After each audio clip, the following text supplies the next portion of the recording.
Come on, free internet. My eyes are up here. Thank you. Thank you very much. I do that to prove a point, and that is, well, really, I just went running. But I do that. What was I just going to say? I do that to prove a point, and my point is, even though Americans have stopped watching professional sporting events, particularly on television, greater kind of idea here is that, if my grandparents had seen me wearing this shirt,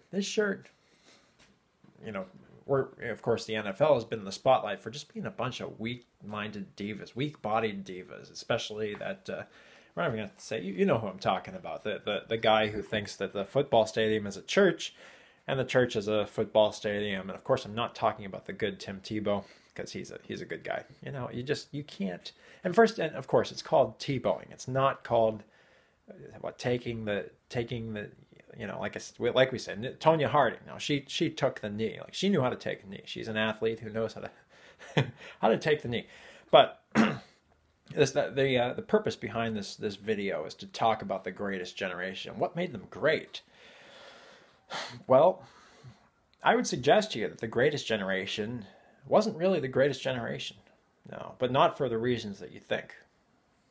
No, today, of course, pastors who are living in the shadows of these amazing people, they're of course very non-judgmental about what makes the greatest generation, and we're it's just kind of a saying, we're just as great, we're just super. That's not why we call them the greatest generation.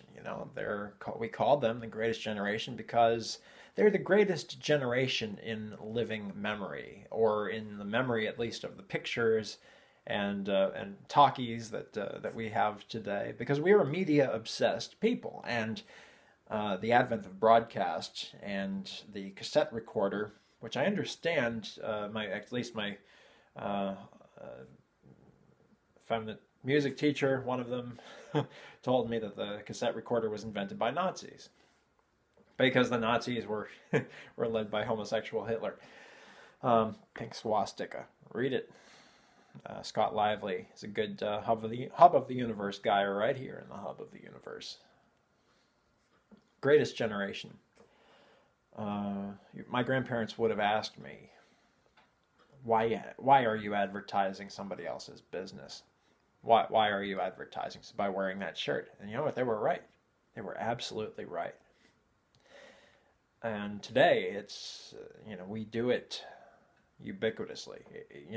From this Spotify service where, you want to share your playlist, share all your favorites with other people. You're giving all this free money to all these people. And, okay, that's how you want to spend your time and your money. You're that desperate for attention. Look what I like, everybody! Because we're a nation of effeminate, androgynous homosexuals. It is the truth. We're living in Sodom and Gomorrah. Today's America is Sodom and Gomorrah. We have fallen so far from the greatest generation. The good Roy Moore, who is as sober as a judge, because he is one, suggested that the antebellum generation is actually the greatest one of all American generations, the antebellum generation. And I think he was right. But I say with authority that the greatest generation is the greatest generation since the greatest generation. So they're greater than the boomers, greater than Gen Y, Gen X. Isn't it funny? We're Generation Y, right? Except, we got all offended by that. We got all offended. So we're going to call ourselves millennials. Millennials. Sophie! Ah!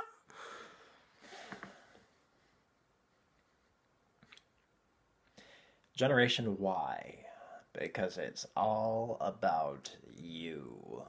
All about you. It's all about us. Selfie! Taylor Swift took a selfie? I don't think a selfie.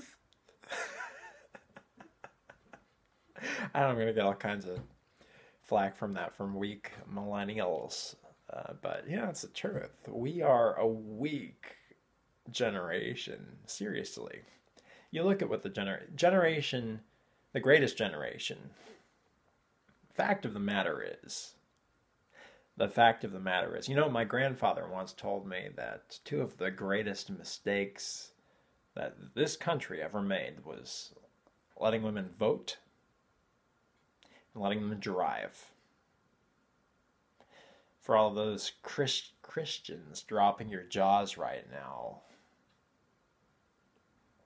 especially the real Catholics out there who actually believe in the Bible, who care about the fact that we're part of the abortion holocaust right now, whereas our grandparents fought the Holocaust, and we are perpetuating the Holocaust of the unborn right now. Which I know Andy Torba appreciates it, because he just made it out of the womb by a hair. Had his umbilical cord wrapped around his neck. He almost didn't make it. And how would the world have been different if unborn Andy Torba somehow hadn't made it, right?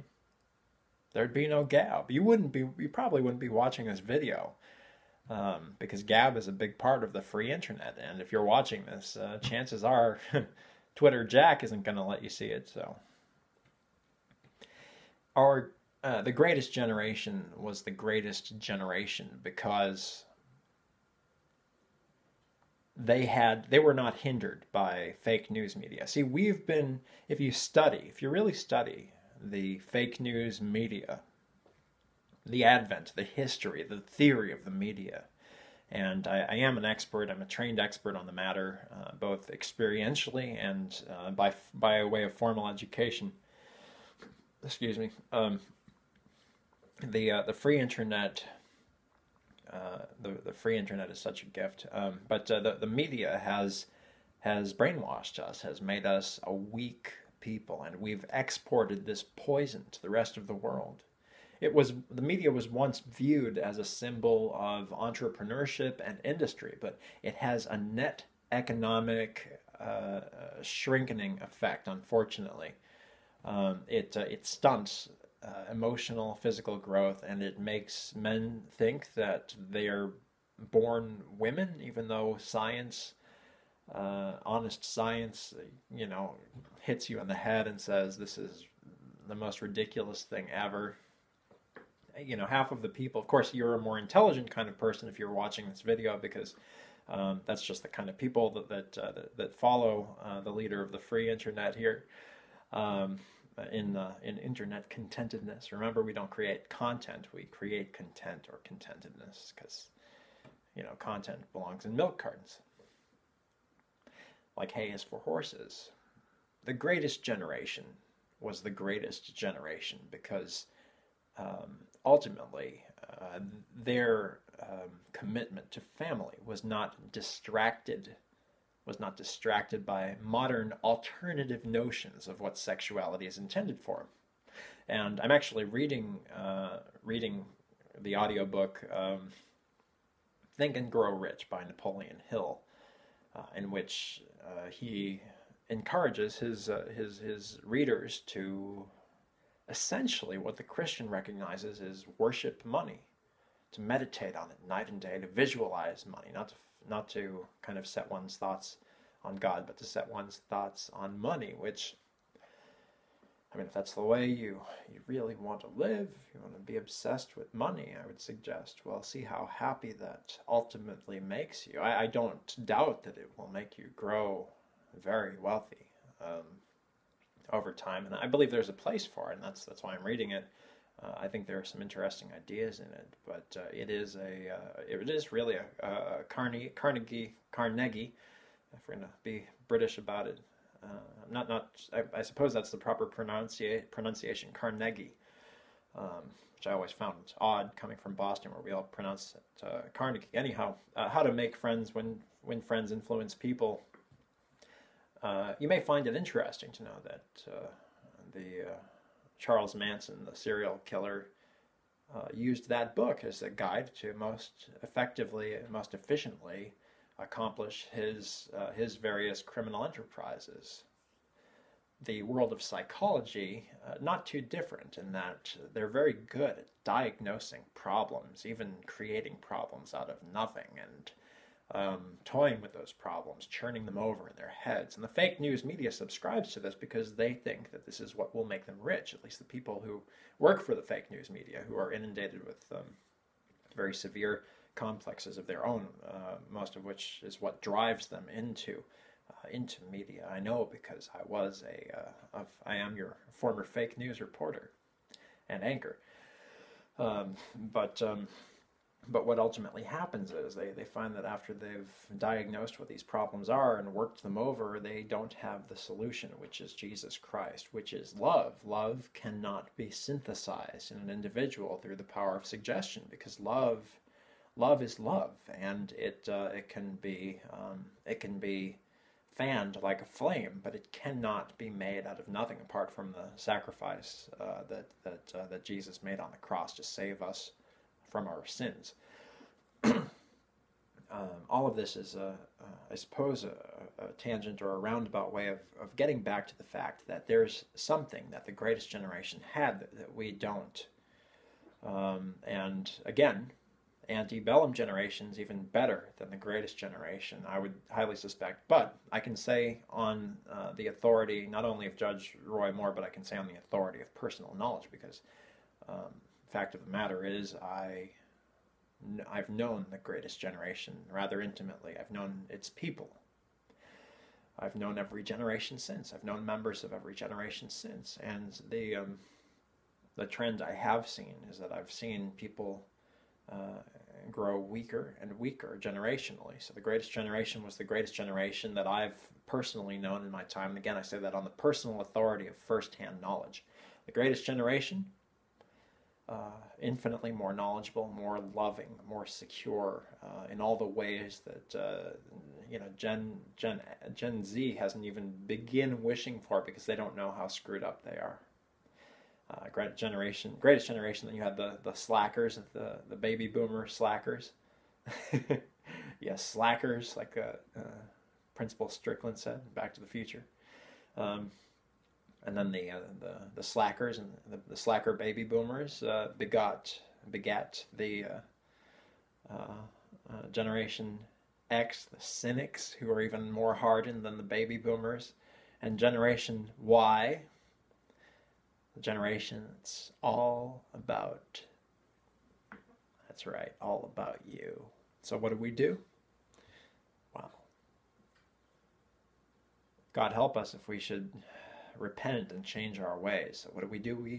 We said, oh, this is just a matter of branding. We just need to rebrand ourselves. So we called ourselves millennials. It sounds a lot better than the all about you generation, Y generation, you, Y, get it? Selfie with Taylor Swift. Ha! Oh, do you have Taylor Swift to saying the word selfie? I'm going to say the word selfie. I'm going to take a selfie.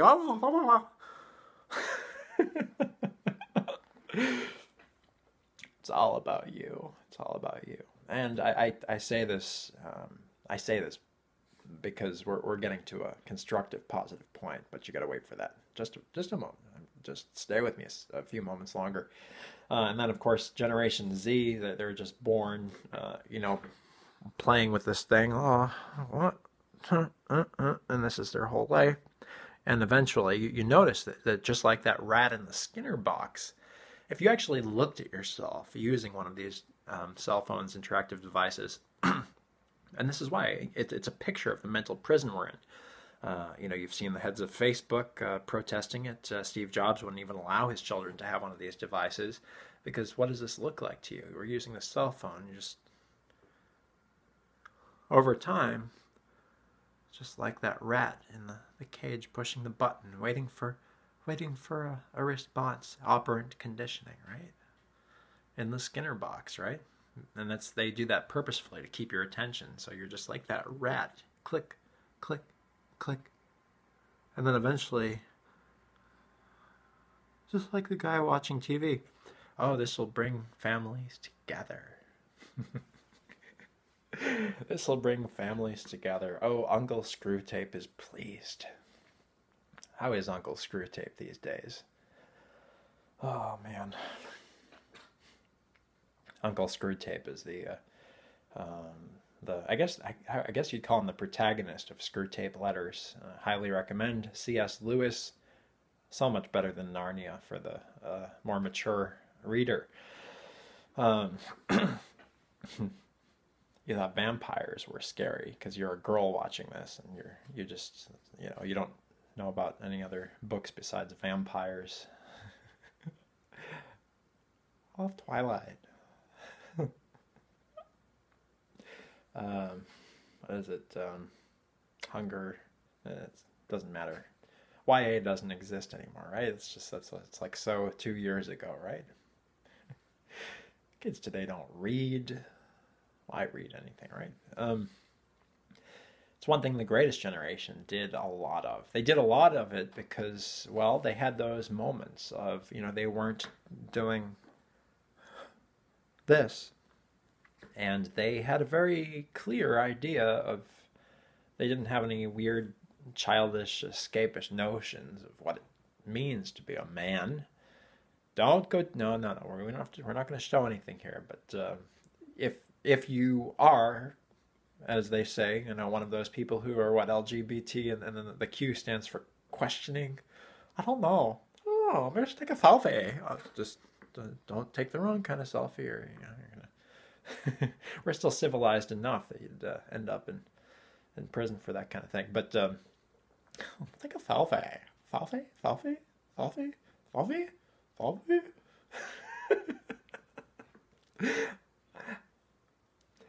Taylor Swift. I'm sorry. I'm sorry.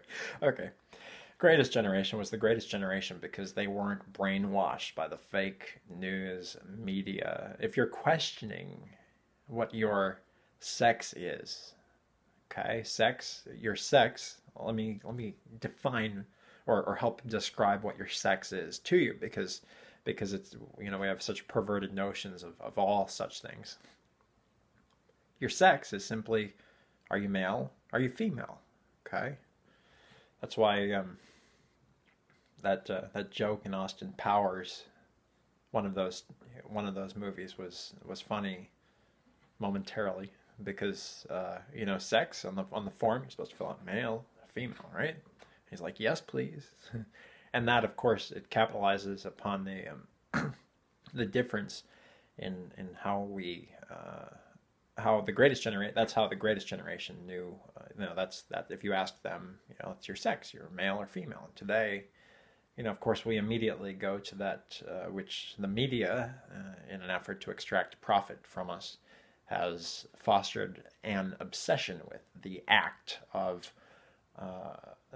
which should only be reserved for consummating a marriage and marital relations. That's the act of sex. But your sex is either male or female, and if you don't know what it is, all you have to do is look down. Okay, we're not going to do it here because that's I do all kinds of genres of videos here on the free internet, which is why I'm the leader in contentedness creation here on the free internet, because I've pretty much covered every genre by this point, but I will not do that genre because there's nothing edifying in it, of course. I could if I want. I'll bet I would be. I'm sure I would be.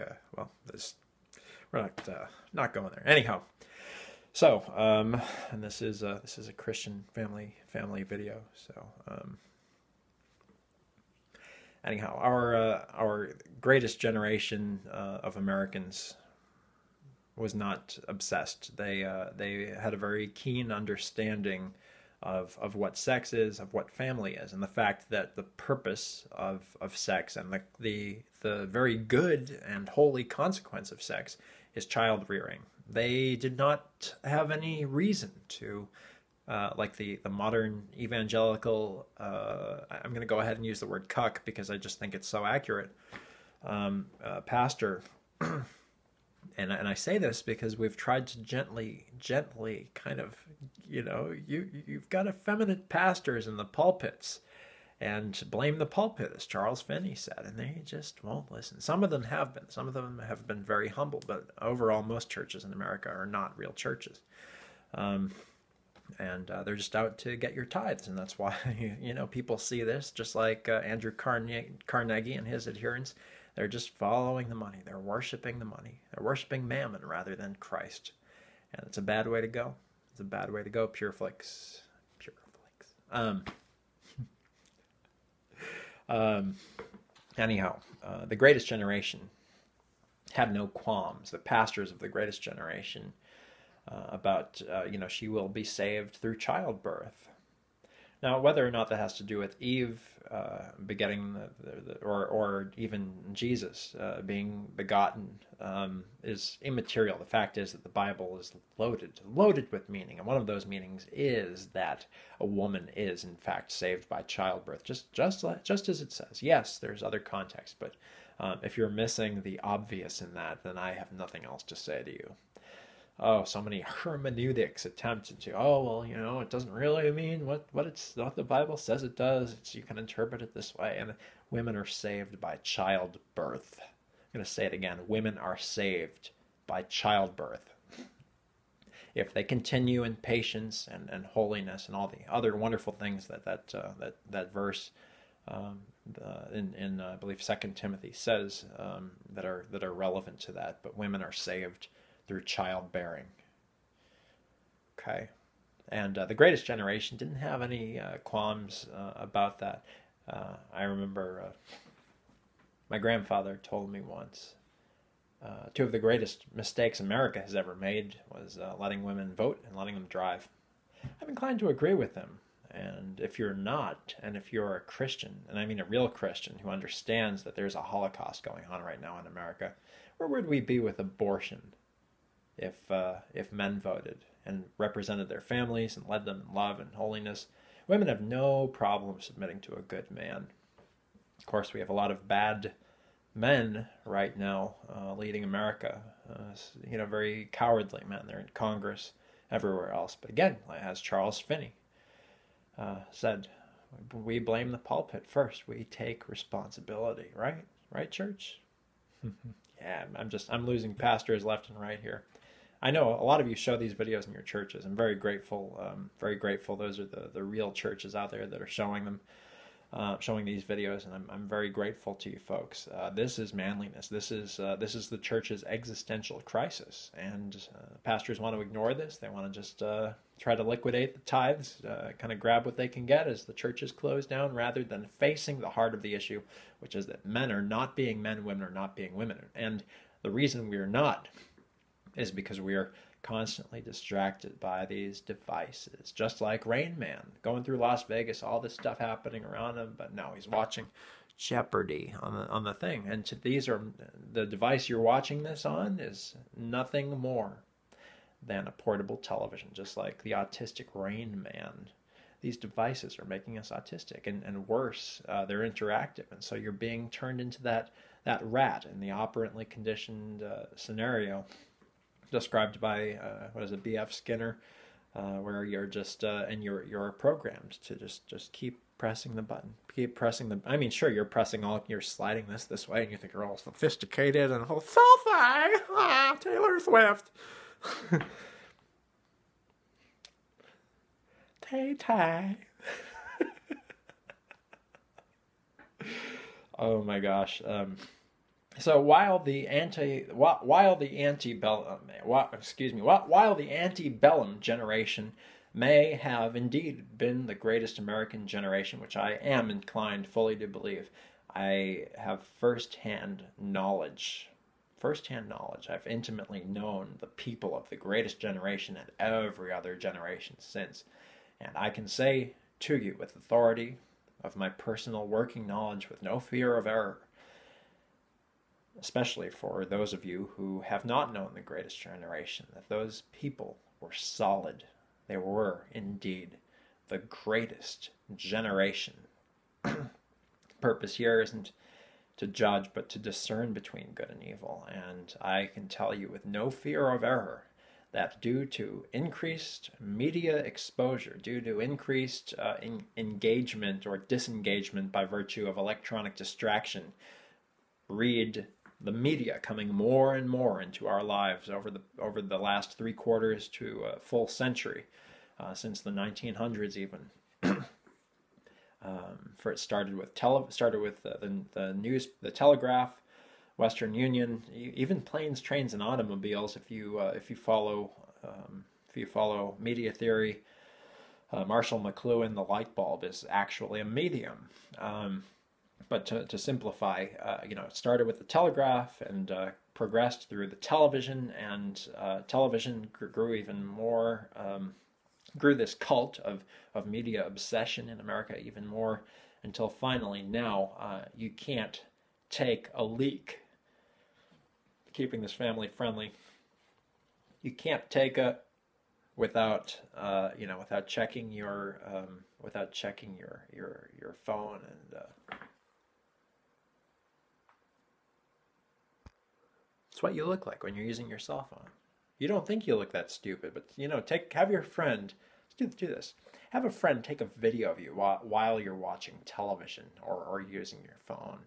You look doped out, and in fact, your brainwaves actually mimic the kind of brainwaves of someone when you're watching television for an extended period of time.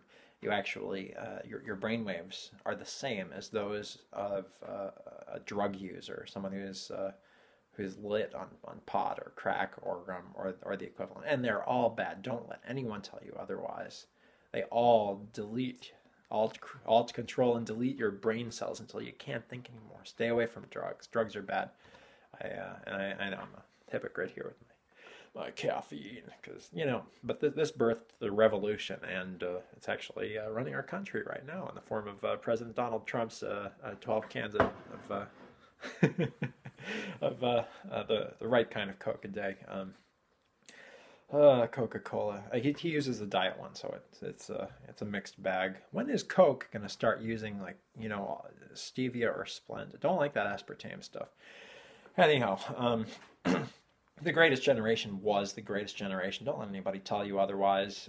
In every generation, we've been getting weaker ever since. A very simple mathematical equation where as media in America, whereas as media influence an inversely proportional relationship by which we see as media influence grows, the collective intelligence of society and the goodness and the kindness and the strength of human will and the strength of human faith in God, faith in self, faith in anything, decreases. I've written extensively about this on LinkedIn if you'd like to check it out. It's easy enough to find via DuckDuckGo, LinkedIn, etc. But the point is, we are not the greatest generation. And it's going to take a long time before we arrive back at that point. In fact, we've been getting worse. We're objectively worse. The church today has adopted the fake news mythological theology, whereby, don't judge, filthy. We're wearing, this is our religion, silly brands like this, or the NFL divas, that guy who takes the knee, and Tonya Harding. She was an athlete who knew how to take the knee, right? But very seriously, the greatest generation is the greatest generation in recent memory, and they have not been met in their greatness since. I think that's why part of the reason why Donald Trump is such a great president. They had no misgivings about whether I'm male or female, and the fact that people do today, in this childish form of escapism, suggests that we're descending into a national level of craziness, media-induced insanity, fake news-induced insanity that is unparalleled in history, and we're going to get beyond it eventually, but we've got to kind of speed it up, because this is insanity. And this is why we're the weakest generation, millennials. It's all about you. It's all about you. And so this obsession with media robs our attention from from the love that we would normally be expressing, the time spent in solitude, reading books. It's one thing the greatest generation did do, is they read books, because they didn't have this constant array of electronic distractions. They read things and they socialized with each other. There was a whole adult culture. people weren't afraid of growing up because they saw the wonderful, exciting social lives their parents had. Even going on to dance, as we've seen kind of memorialized in World War II movies. You had this personality of James Bond, the kind that all you ladies out there are just dying to be really loved by, and in the kind of relationship that you're tempted, and you must never give in to the temptation, but that you're tempted to believe just isn't going to happen for you. But I pose the question to you for this very important reason, then. Seeing that the greatest generation was, after all, the greatest generation, they wanted us to have some of that greatness, as all great people do. They were so contented, like the contentedness that you glean from these videos, which, of course, is trending across the free internet, unlike any other contentedness creator. Certainly unlike any content creator, because I would never make content for you, unless I were a farmer, making milk for y'all, which has a strange connotation to you millennials. So get your mind out of the bloody gutter, okay? The greatest generation wanted and wants you to be even greater than they are, because that's the way greatness works. So I ask you this question as you watch this video in the privacy and the comfort of your own home.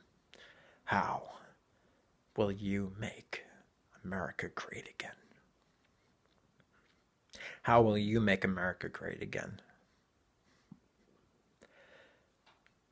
Will you personally defeat a globalist empire like the Nazis were aspiring to be, like Antifa is aspiring to be? Antifa is really fascist. It's kind of funny, the name Antifa. They're actually fascist because they're wannabe. It's the only thing more pathetic than being a fascist is being a wannabe fascist. And CNN loves this because they love media loves terrorism because they make a lot of money off of terrorism. Terrorism is the media's number one friend. And it's because it robs us of our stupidity. It makes us think that what the fake news is saying is actually important, but it's distracting us. It's distracting us, and so you mustn't watch the fake news. You mustn't pay any attention to it, because when you're done, you're gonna feel the same way you always did. Well, gee, why did I waste all that time? Was it really worth it? It never is. You don't even remember half the things in a week you see on it. Stay away from the fake news. The fake news is a partner of terror. It is public enemy number one in the United States. It's weakened us every single generation since the greatest generation, so that we are no longer the great superpower that we were. And we have that potential within us, as we always have, and we are still that great superpower, but it is the fake news that holds us back, that makes us forget that the purpose of sex is the purpose of sex is really a selfless expression of love between a man and the woman that he has professed his permanent love for before the community of faithful and civil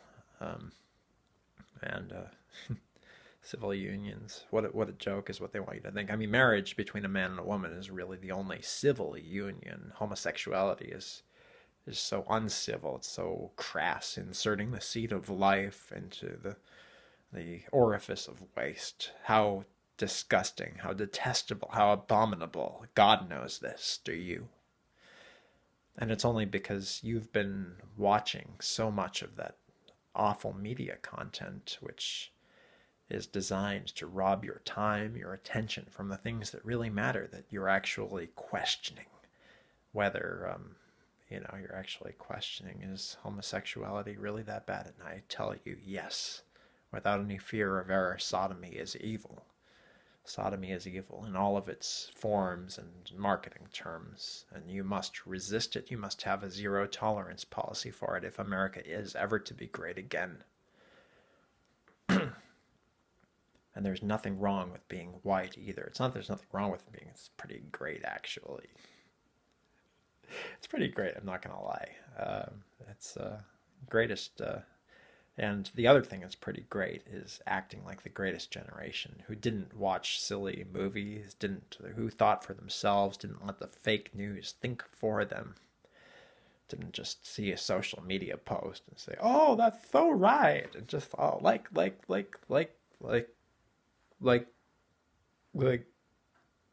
what you look like. It's what you look like right now, even. It's what you look like. That's why I don't like doing this. But we're going to get you out of here. So, first step, read some good books. I have posted some on the PewTube page. Read the Holy Bible. The Holy Bible, the greatest generation believed in that book. It's what encouraged, read and listen to some of the speeches of Ronald Reagan to the National Religious Broadcasters Convention. And stay in the Word. And yes, I am not. I can inform you about God, but I'm just trying to share what I know, and I'm not your pastor, even because this is just an electronic medium. But I want to be a resource for you. If you would like to be closer to God, if you need any form of guidance, if I'm able to, I will respond, and I will help you. I might even make a video just like this to help others like you struggling with the same thing. And I'm here for you in that capacity, as to the extent I'm able to be. But really making America great again starts with yourself listening to that still soft voice of God. The God of America, which is Jesus Christ, and nobody else, nobody else. There's a war right now. There's a spiritual battle in the heart of every man, woman, and child in America, whereby sodomy is being imposed on the American people, idolatry in the form of the terrorist religion. We all know what it is. When I say the terrorist religion, I'm going to say it again, the terrorist religion. They want to blow up America from the core outward. They want to. And by the way, the terrorist religion is merely a cult of Islam. Is merely a cult of Christianity. Did you know that? C.S. Lewis wrote it was either Mere Christianity or Christian Reflections that Islam is actually a cult of Christianity. And it is. It's an offshoot. It's really like Mormonism. And we fended off Mormonism successfully. We would have already, fended off the terrorism had it not been for the fake news, which gives publicity and favorable publicity. Fake news says, oh, so-and-so was inspired by ISIS, because that's how the fake news thinks. They're so demented. They're so perverted. They actually believe it's inspiration when ISIS does something. That's why they say, oh, it's an ISIS-inspired attack. Just like David Barton says, the real news people, the good news people are the pastors, the good pastors, the 1% of them or less that remain in America.